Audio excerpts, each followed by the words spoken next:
Lo que está pasando en Estados Unidos también, que con la inestabilidad que ha generado el gobierno de Trump, muchos dominicanos incluso ni siquiera quieren salir de Estados Unidos y venir ahora mismo a República Dominicana porque no saben si entrarán otra vez. ¿Qué significa esto para la República Dominicana en los próximos meses a nivel económico? ¿Podría esto tener un impacto real en el país? Bueno, Martín, contigo tengo que maximizar mi respuesta, ¿no? Tendrá impacto negativo. El entorno internacional, como se está moviendo, no es buena noticia. Indican que ya hay una crisis de oferta en la economía norteamericana. Y cuando hablamos de crisis de oferta significa que se han aumentado los costos para adquirir los bienes importados o bien se ha reducido la oferta interna de esos productos importados en la economía norteamericana. La economía se va a contraer en la economía en los Estados Unidos. Al contraerse, obviamente afectará la inversión extranjera por parte de ellos, la emisión de turistas, la emisión de remesas. Ya el Fondo Monetario Internacional y el Banco Mundial ha advertido que toda Centroamérica y el Caribe quedará afectada en el corto plazo por el envío de remesas. Seguimos aquí en este matutino Su Mundo, hoy 28 de abril, donde se conmemoran 60 años de la inefable, infausta ocupación norteamericana. Nuestro país entre un conflicto interno, pues Estados Unidos aprovechó la situación para intervenirnos. Y hoy tenemos nuestro segundo invitado del día de hoy, realmente un hombre con una trayectoria en el tema económico, con diferentes posiciones a nivel del Estado Dominicano, don Ivanhoe N.G. Cortiñas. Buenos días. Buenos días, qué bueno estar con ustedes aquí, con este equipo, por primera vez en este programa y a su disposición. Muchas gracias, muchas gracias. Vamos a conversar sobre estos temas económicos. Aquí donde usted está sentado estuvo el buen amigo, caramba, el exministro de Economía. Daniel Toribio. Ahí donde usted está sentado estuvo don Daniel Toribio, que vino a establecer algunos criterios y a responderle a Luna Valiente, que lo llamó con unos improperios ahí totalmente inadecuados, pero el señor Toribio fijó que para diciembre la tasa del dólar estaría por 70%. Por encima de los 70, 71, hablaba él. Sí. ¿Cuál es su visión de la tasa del dólar al día de hoy? Mire, el mercado cambiario en la República Dominicana siempre hay que analizarlo en función de las particularidades que presenta el momento. No es axiomático hablar y referirse acerca de la valoración que pueda tener uno sobre el comportamiento de esta variable. Por ejemplo, en este año 2025, los primeros meses, diría que de enero a marzo, la principal variable que influyó, que impactó negativamente en la depreciación del peso dominicano respecto al dólar, fue la nueva modalidad de adquisición de los bonos soberanos que se colocaron en los mercados internacionales. Muchos economistas no vieron ese detalle y por eso no fueron certeros al hacer pronósticos respecto a su comportamiento en el mediano plazo dentro del año 2025. ¿A qué me refiero? Que los bonos soberanos normalmente se colocan en los mercados internacionales y son adquiridos por inversionistas extranjeros con dólares que no circulan en la economía dominicana. Y por lo tanto, cuando son colocados, entran a el torrente sanguíneo del mercado cambiario como dólares frescos. De ahí que aumenta la circulación y las reservas internacionales. Sí. Ahora no sucedió así. En una buena parte, estos bonos soberanos fueron adquirido por inversionistas dominicanos con dólares que circulaban en la economía dominicana. De ahí que hubo un reciclaje del movimiento de los dólares, mucha demanda de dólares, muchos pesos detrás de los dólares, y eso hizo disparar la tasa de cambio. Como la variable tasa de cambio es la variable principal de este gobierno, más que la tasa de inflación, el gobierno dijo y llamó a capítulo al Banco Central, tiene que accionar respecto a este tema, porque nosotros no podemos traer de nuevo a la memoria del dominicano aquellos malos momentos, ¿no?, que se vivieron con la tasa de cambio por allá por el año 2003, 2004. Y entonces, lejos de concentrarse en la parte de la tasa de inflación, las autoridades fiscales y monetarias, y las fiscales dándole órdenes a la monetaria, hicieron que entonces el Banco Central comenzara a adquirir nueva vez instrumentos financieros que circulan, que ponen a circular en el mercado. De ahí que los certificados del Banco Central aumentaron ahora en este último mes de abril del año 2025 en 10.000 millones de pesos, lo que le quita liquidez en peso, desmonetiza el peso en la República Dominicana y hay menor presión en la tasa de cambio. O sea que son favorables las medidas que el gobierno ha asumido en ese sentido. Desde el punto de vista de la apreciación del peso dominicano, si ese era su propósito, han sido exitosos, porque ha habido una apreciación del peso dominicano, no así tal vez para los distintos sectores de la economía. Porque si usted lo mira por el lado de los exportadores, estarían en desacuerdo con la medida. Si lo mira desde el punto de vista de los importadores, estaría de acuerdo con la medida. Pero para cerrar ahí, José, al final de año entonces, y de acuerdo a cómo vamos, y a esa proyección que lleva el país, y a lo que ha hecho el gobierno, ¿podríamos decir que vamos a cerrar prácticamente como se ha establecido para el presupuesto nacional? Sí, yo pienso que sí, en torno al 62, 63 pesos por un dólar, que es la meta del mercado cambiario para ellos. El programa monetario de este año es de 62 pesos con 11 centavos a diciembre del 2025. Y está establecido en el presupuesto de este año por que supuesto. Ellos mandaron, o sea que no sé por qué se disparó tanto. ¿Qué cambió de aquella primera colocación de la época moderna de la economía o desde las administraciones 96 para acá del PLD y aquellos primeros bonos soberanos de Andy Dawarre y la fundación que él encabeza, que no fueron compradores dominicanos de aquella primera emisión de bonos soberanos? ¿Por qué entonces apareció capital o compradores internos para comprar los bonos soberanos? Lo primero es que cuando la República Dominicana incursiona en los mercados de capitales, lo hace por vez primera como una gran novedad. Y desde el punto de vista de hacer tesorería, yo creo que fue una decisión correcta. Y lo hacen todos los gobiernos. Este no sería el único de la República Dominicana. Ahora la nota, digamos, distintiva respecto al pasado es que, y yo diría que es un asunto netamente coyuntural. Yo no diría que ese será el comportamiento siempre. Ahora, probablemente, como en el país, en el año 2024 se produce un aumento de la dolarización de la banca dominicana, en el que las captaciones en dólares y los préstamos en dólares aumentaron en 2 puntos porcentuales, lo cual es significativo para una dolarización de la banca. Eso hace que aumente las operaciones en dólares y es lo que justifica que todo este entramado que tiene que ver con la colocación de los bonos soberanos aparecieran inversionistas dominicanos, porque recuérdese que hay un entorno internacional incierto. Y ese entorno internacional hace que los agentes económicos locales miren en moneda fuerte, se anclen en moneda fuerte y no en moneda débil como es el peso. Usted hablaba ahorita de la decisión de las autoridades monetarias de controlar un poco o de variar, por ejemplo, el tema de la colocación de los certificados.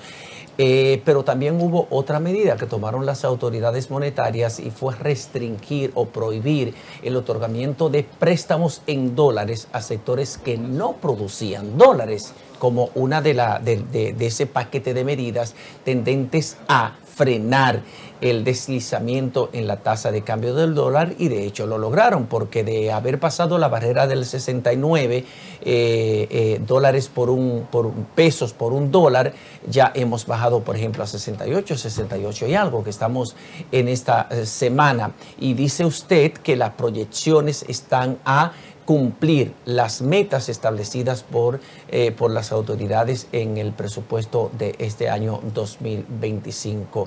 ¿Eso de alguna manera sería un factor determinante para mantener la estabilidad de la economía, para mantener el crecimiento que ha sido proyectado para la economía dominicana de un 5% o un 5.1%, hecha por el Fondo Monetario Internacional y por la Comisión Económica para América Latina. Ciertamente el Banco Central, la Junta Monetaria, para ser más propio, tomó un conjunto de medidas, entre las cuales está la que usted señala, la de restringir el tema de las operaciones en dólares de la banca con algunos agentes económicos cuando no son productores o generadores de divisas. Sin embargo, eso contraviene la ley monetaria que establece la libre convertibilidad.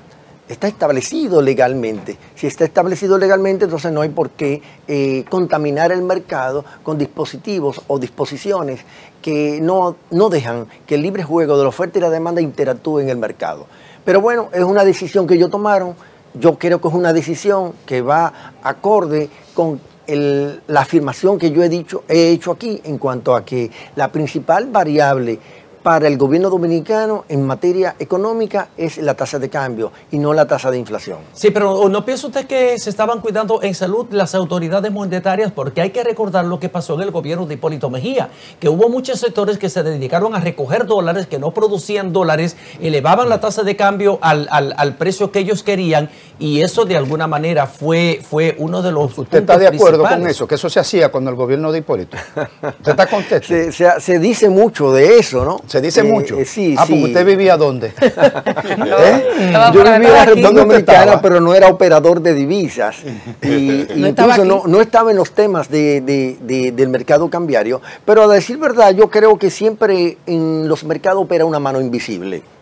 Y esa mano invisible puede hacer que las cosas se inclinen a favor o en contra. Son varias. En Santiago hay un grupo muy poderoso y aquí también hay un grupo muy poderoso que controla el mercado del dólar. Usted lo sabe.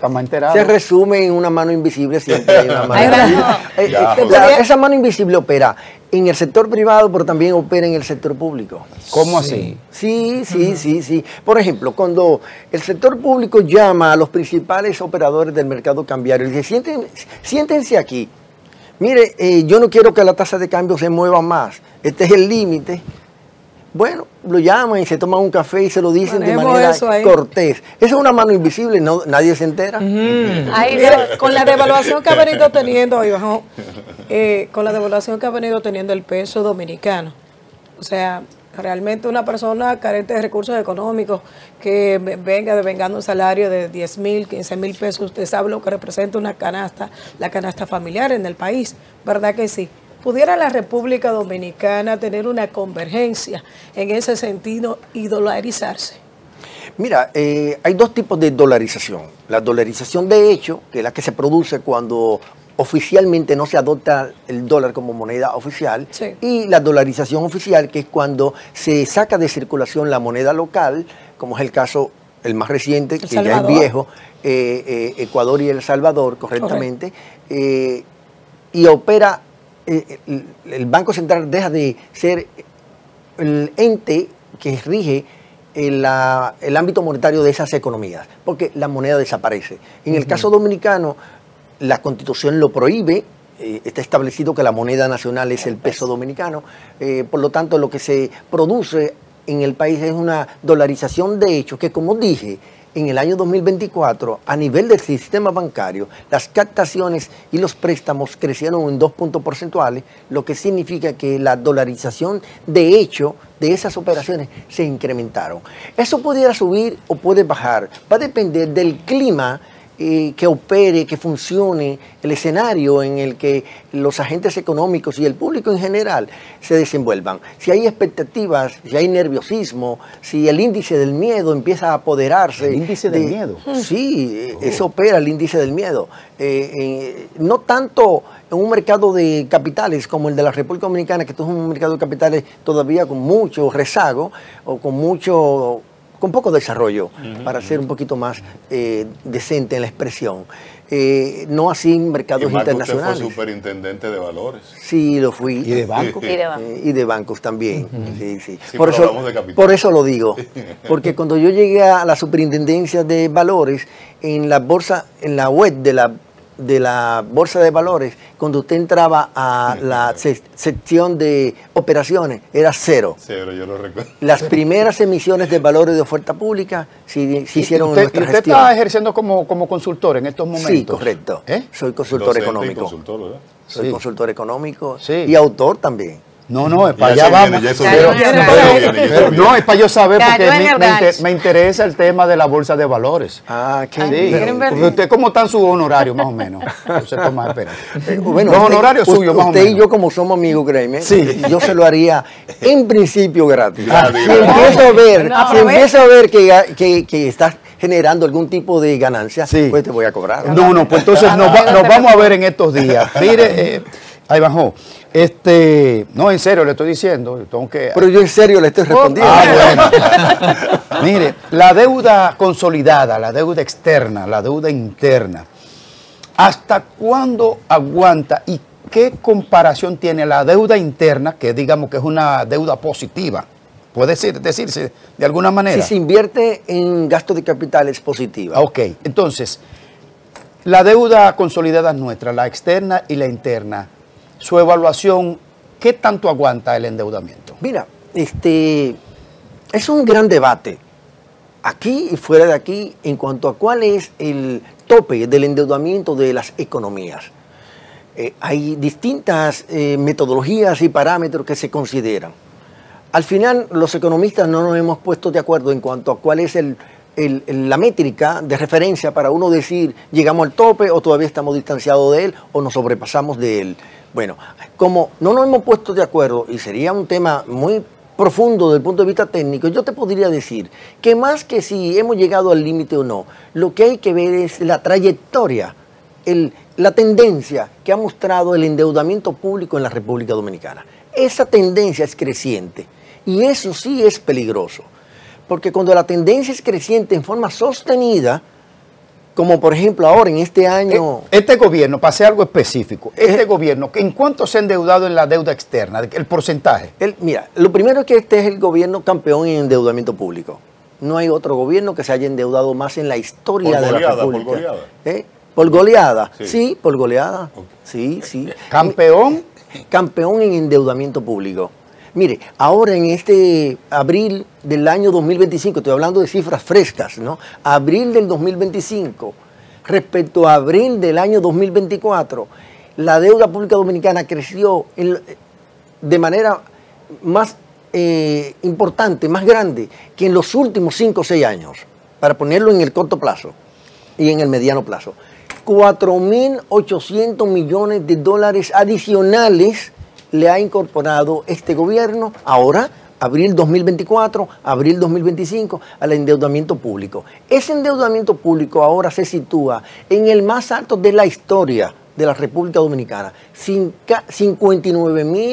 59.758 millones de dólares. Este gobierno en 5 años. No, es el saldo de la deuda. En 5 años este gobierno ha aumentado el saldo de la deuda en alrededor de 19.000 millones de dólares. El saldo de la deuda. No quiere decir eso, que el gobierno se ha endeudado en ese monto. El gobierno se ha endeudado en un monto mayor. Lo que pasa es que el gobierno se endeuda y una parte es para pagar deuda vieja. Son como 5.000 millones de dólares por año. Casi. O sea, que ha superado la deuda con la cantidad de préstamos. Por supuesto, por eso hablo de que este es un gobierno campeón en endeudamiento. ¿Y la relación entonces endeudamiento e inversión? Muy, muy pobre. ¿Usted sabe de cuánto ha sido el gasto de capital a abril del 2025 del presupuesto nacional? 6.8% de cada 100 pesos que gasta el gobierno. ¿Y a dónde va el dinero entonces? Gasto corriente. Esto equivale a decir que de cada 100 pesos que gasta el gobierno, menos de 7 pesos lo invierte en obras. Por eso que la gente se queja en los pueblos y dice, pero ven acá, ¿y por qué que hay tanta dilación en la terminación de una obra? ¿Este gobierno es pobre en su inversión pública?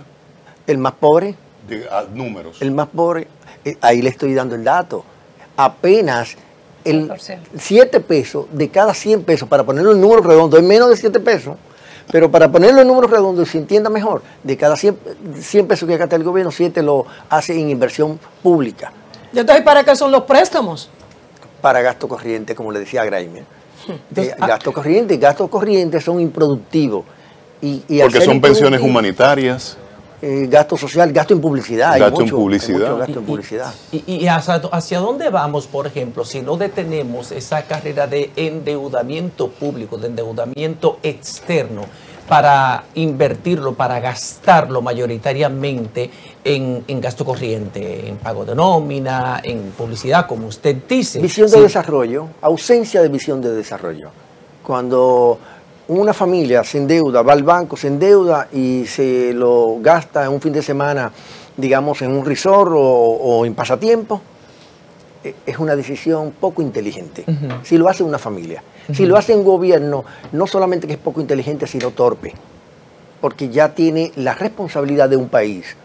Y eso conduce, ¿no?, a que se aniden y se desarrollen elementos negativos que impactan posteriormente, y ahora en este caso en la actualidad, en la buena marcha de la economía.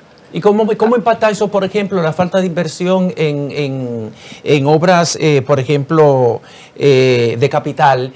El tema de la lucha contra la pobreza, porque hay multiplicidad de programas sociales del gobierno, muchísima gente que recibe esos programas, entonces uno no sabe qué cantidad de esa gente que está recibiendo los programas sociales del gobierno sale de ellos, porque la idea es promoverlos, auparlos para que en un momento salgan de esos programas sociales. Siempre la asistencia social no será mala cuando la hace un gobierno. La asistencia social coyuntural, puntual, e incluso que esos programas sociales tengan contraprestaciones, que equivale a decir que el ciudadano que recibe alguna dotación monetaria rinda algún tipo de labor con la familia, con la comunidad, con el gobierno. En el caso de una inversión en capital, tiene la ventaja sobre el gasto social cuando se hace permanente, que el gasto de capital genera empleo directo, genera empleo indirecto, ensancha el mercado de un país, de una comunidad, eleva la capacidad productiva, eleva la capacidad de pago de ese endeudamiento. Porque cuando se endeuda para gasto corriente, no garantiza el pago de ese endeudamiento. Cuando usted se endeuda para gasto de capital, garantiza el pago de esa deuda. Tenemos que hacer una pausa, ahí vamos. Le voy a dejar una pregunta y al retorno la contesta, y otra pregunta que tiene Maxi también pendiente. Los sectores económicos de nuestro país, ustedes los especialistas, ¿han estudiado, evaluado el impacto del gasto social de los servicios públicos en la población haitiana indocumentada? ¿Eso se ha estudiado de cuánto gasta el Estado? Entonces, vamos a hacer una pausa y retornamos con ese tema y otros temas. Nos seguimos aquí conversando con Jaivanjo N.G. Cortiñas. En breve vamos también a presentar una nueva obra que tiene aquí a disposición de la Nación, desempeño económico pre- y post-ciclo electoral, que vamos a abordar un poquito más adelante. Y a propósito del tema, Jaivanjo, quiero primero presentarte, gracias Maxi por el envío. El presidente Leonel Fernández se pronunció más temprano en su cuenta de X, dice aquí, para propósito del tema, que la pregunta que le dejamos: hoy me dirijo al pueblo dominicano para reiterar la urgencia de actuar con responsabilidad frente a la crisis migratoria que vivimos. Nuestro país enfrenta un flujo migratorio irregular que pone en riesgo nuestra seguridad nacional. No podemos aceptar improvisaciones ni politiquería ante un desafío tan serio. He propuesto un diálogo nacional amplio y sincero para consensuar soluciones reales y efectivas, reforzar nuestra frontera, desarticular redes de tráfico humano y respetar nuestras leyes con pasos esenciales. Con fe en Dios, amor a la patria y unidad nacional, estoy seguro de que superaremos esta crisis.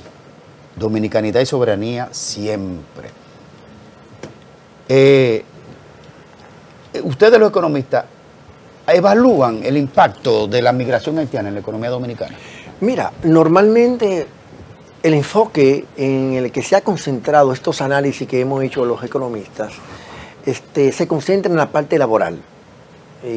Salarios, empleo, generación de costos, competitividad y ese tipo de cosas. Sin embargo, el análisis no es más ambicioso. No abarca, digamos, cuál es el peso que tiene en el presupuesto nacional, el gasto que se incurre en educación, en salud, porque hay muchos haitianos o ciudadanos de origen haitiano que están en las escuelas dominicanas. Otros miles acuden a los centros de salud también a demandar servicios.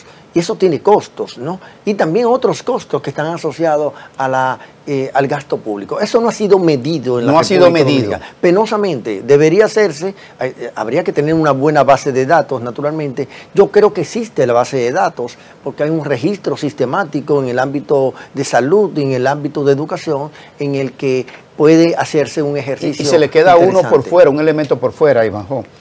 El tema de cuántas remesas saca la población haitiana hacia Haití desde aquí. Sí, ese dato existe también. El Banco Central la tiene registrada por país.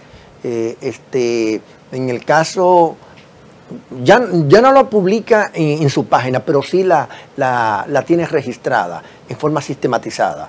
Es penoso que lo hayan sacado de su portal, porque antes estaba por país, y uno podía evaluar hacia dónde se inclinaba, si se enviaban más remesas de aquí hacia Haití. Dígaselo ahí al gobernador del Banco Central que se que requiere. La publique. Dígaselo ahí en esa cámara. Yo quisiera saber ahora ¿Usted tiene al mismo, frente ahí? Yo quisiera saber ahora mismo cuántas remesas envían los haitianos que residen aquí hacia Haití, o cuántas remesas recibimos nosotros los dominicanos de los que provienen desde Haití hacia la República Dominicana. El olfato a mí me dice... perdóname, Masi, que yo sé que tú estás en turno ahí. Usted sabe que se ha revelado... primero se oculta cuánto enviamos de aquí para allá. ¿Cuánto envían los haitianos de allá para acá? Pero de allá para acá vienen remesas también. Por supuesto. Sí. Pero no de dominicanos, de los haitianos que le mandan a sus familiares aquí. Claro, que están aquí, que son pudientes. Hay muchos estudiantes haitianos a nivel universitario y en buenos colegios que reciben remesas de sus familiares. No sé qué tanto se ha afectado el tema con la situación interna que vive Haití, pero en tiempos más o menos de normalidad había un flujo de remesas, siempre a desfavor de la economía dominicana, si lo miramos desde el punto de vista de la que salían versus la que entraban. Porque si lo miramos desde el punto de vista del aporte del trabajo de los ciudadanos haitianos, también había que ponderar. Entonces, dicho por el presidente Fernández hoy, que promueve ese diálogo nacional amplio y sincero para consensuar soluciones reales y efectivas, en ese diálogo entonces debe colocarse la medición censual de la población migrante, por supuesto, haitiana, por supuesto, y el impacto económico en los servicios o cuánto genera en la economía. Debe ponerse... Sí, definitivamente, especialmente porque hay que medir. Aquí ahora mismo, hasta el propio presidente no estaría en capacidad, si hoy le preguntaran cuál es la carga pública de la población haitiana en la República Dominicana. De seguro que no la tiene el dato. Se puede construir. Las entidades públicas que tienen que ver con estos temas tienen la base de datos, pero al menos el país no la conoce. Ivanhoe, la situación que está viviendo Haití ahora mismo, lo que está pasando en Estados Unidos también, que con la inestabilidad que ha generado el gobierno de Trump, muchos dominicanos incluso ni siquiera quieren salir de Estados Unidos y venir ahora mismo a República Dominicana porque no saben si entrarán otra vez. ¿Qué significa esto para la República Dominicana en los próximos meses a nivel económico? ¿Podría esto tener un impacto real en el país? Bueno, Martín, contigo tengo que maximizar mi respuesta, ¿no? Para hacer un poco de honor a tu nombre. Definitivamente que tendrá impacto negativo. El entorno internacional, como se está moviendo, no es buena noticia. Ya se advierte, el que lee hoy los periódicos económicos internacionales como el Financial Times, como Bloomberg y demás, y otros medios internacionales, indican que ya hay una crisis de oferta en la economía norteamericana. Y cuando hablamos de crisis de oferta significa que se han aumentado los costos para adquirir los bienes importados, o bien se ha reducido la oferta interna de esos productos importados en la economía norteamericana. ¿Eso qué indica? Y queda como derivada que la economía se va a contraer en la economía en los Estados Unidos. Al contraerse, obviamente afectará la inversión extranjera por parte de ellos, la emisión de turistas, la emisión de remesas. Ya el Fondo Monetario Internacional y el Banco Mundial ha advertido que toda Centroamérica y el Caribe quedará afectada en el corto plazo.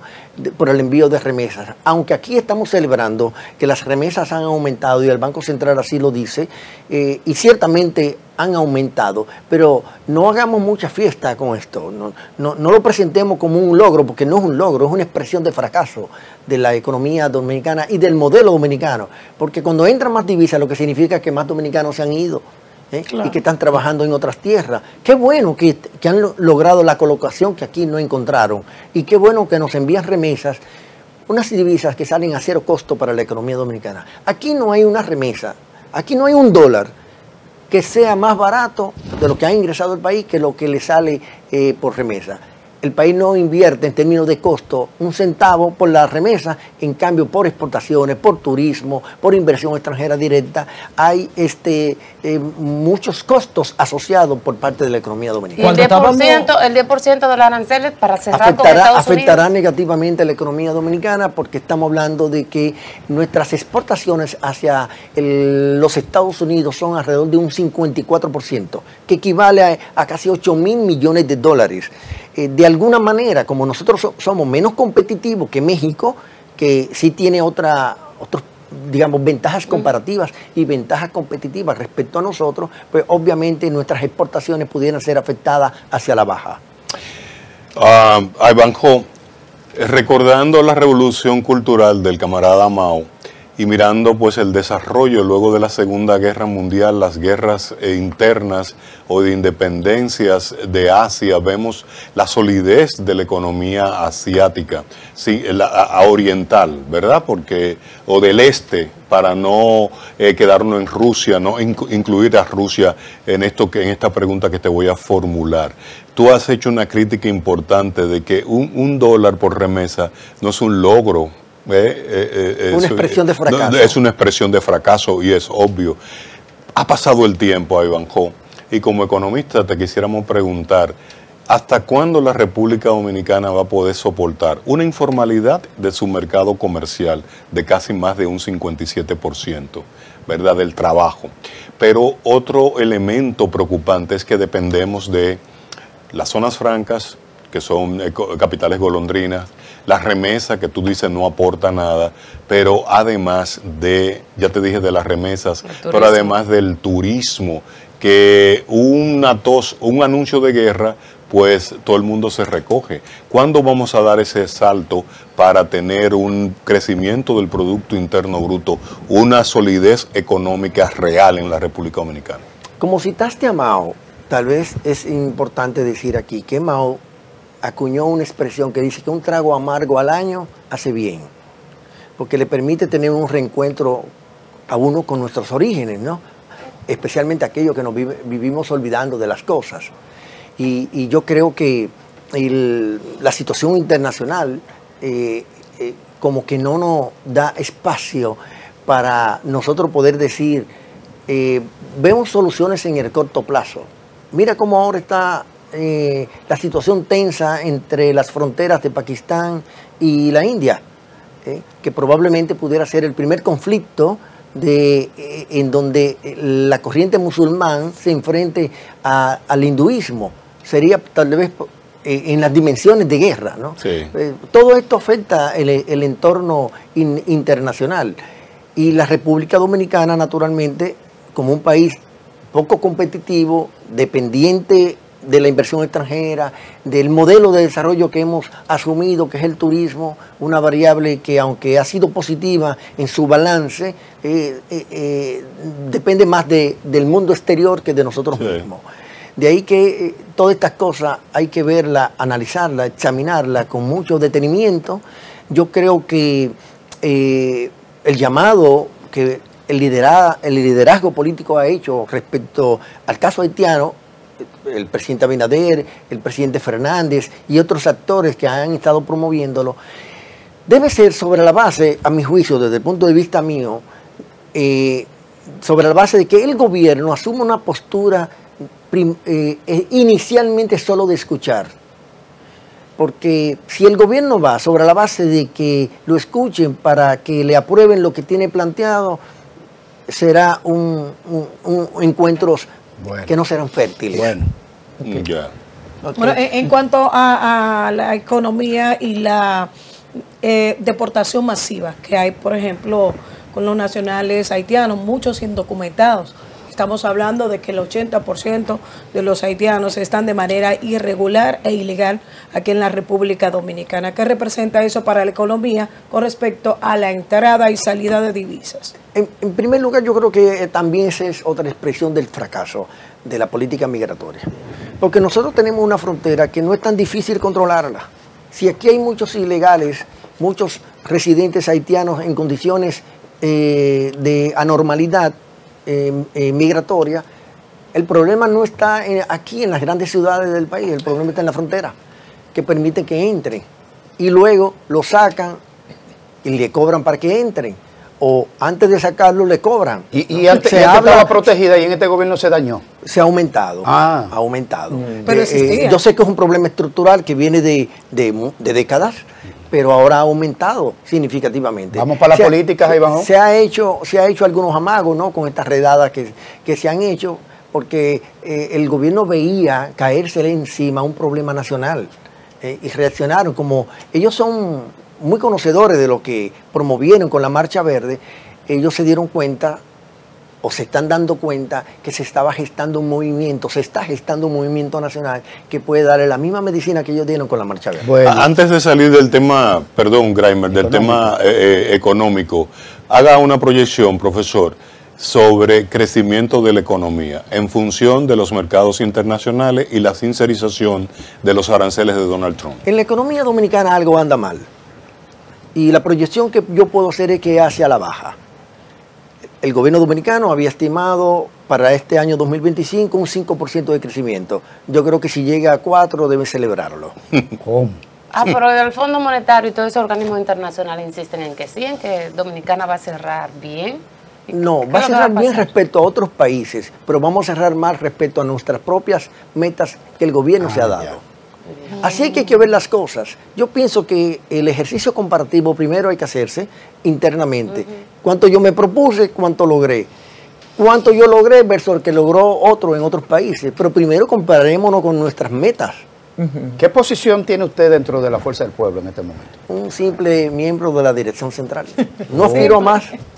Es más, puedo quedarme como un simple miembro de una dirección de base. Ajá. Sí, tan humilde. Sí, yo creo que los aportes pueden hacerse desde cualquier litoral. Sí, pero hay un proceso interno ahora y se van a elegir autoridades. Así es. Ivanhoe, con esa larga experiencia, ¿no piensa aspirar a la dirección política? Mira, yo lo que aspiro es a seguir aportando en la Fuerza del Pueblo. Ahora mismo yo estoy elaborando un documento para proponérselo a la dirección política de mi partido, Fuerza del Pueblo, un documento para que podamos, desde la perspectiva de la persona que está hablando, que es economista, poder llevarle formación política a los miembros del partido Fuerza del Pueblo para que aprendan a hacer economía política desde la oposición. ¿Y no está en una secretaría usted?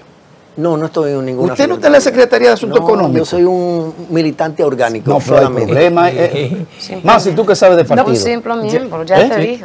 Yo quiero preguntarle sobre la pugna. A veces los cargos hacen daño. Ah, sí. Sí. Ajá. Sí. ¿Hacen daño los cargos? Sí, a veces. Pero no le hizo daño. Cuando usted fue a veces, superintendente de valores. No dije siempre. No, estamos hablando de cargos internos. Cargos políticos. Bueno, actualmente está ya presentado como candidato a la Secretaría General de la Fuerza del Pueblo Antonio Florián Peñita, que es el líder histórico del PTD, que fue el que le sirvió de soporte para el surgimiento de la Fuerza del Pueblo, pero habían dos candidatos, tres inicialmente, que estaban procurando ser secretarios generales, Dioris Sánchez, Franklin Rodríguez y Manolo Pichardo, que declinó sus aspiraciones. Pero en el caso de la candidatura presidencial es donde se da la mayor atención. Por ejemplo, hay quienes están hablando de Leonel Fernández y de Omar Leonel Fernández, que sale con puntuación muy alta en las encuestas. ¿Qué va a pasar en la Fuerza del Pueblo?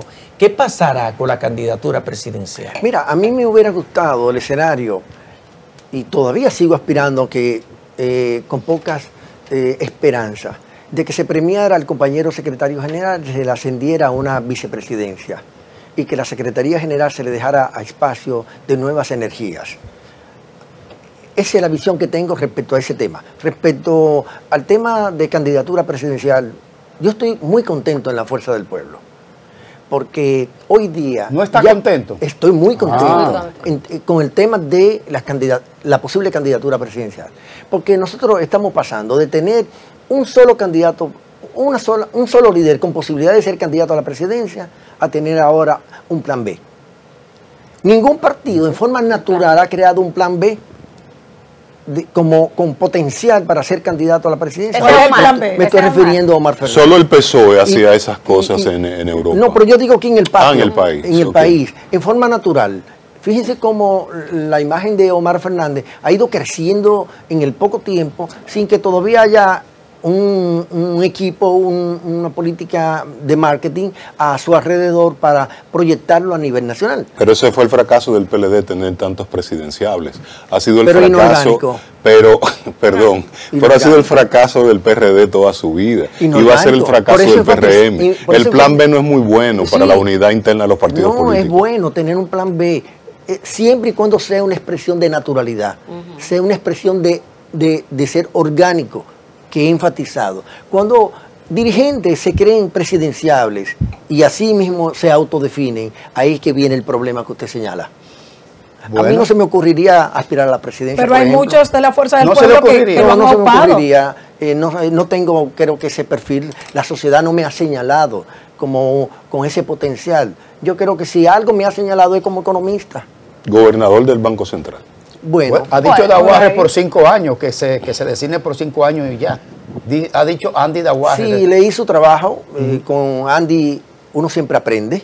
Yo creo que es un factor que pudiera considerarse y que en la ley monetaria y financiera pueda aumentarse el número de años mínimo que está establecido, que son 2 años. Sin embargo, ese no sería el único problema. Porque la autonomía y la transparencia del Banco Central pueden ser fortalecidas sin que necesariamente se modifique la ley. Pero usted sí va a aspirar al Comité Central de nuevo.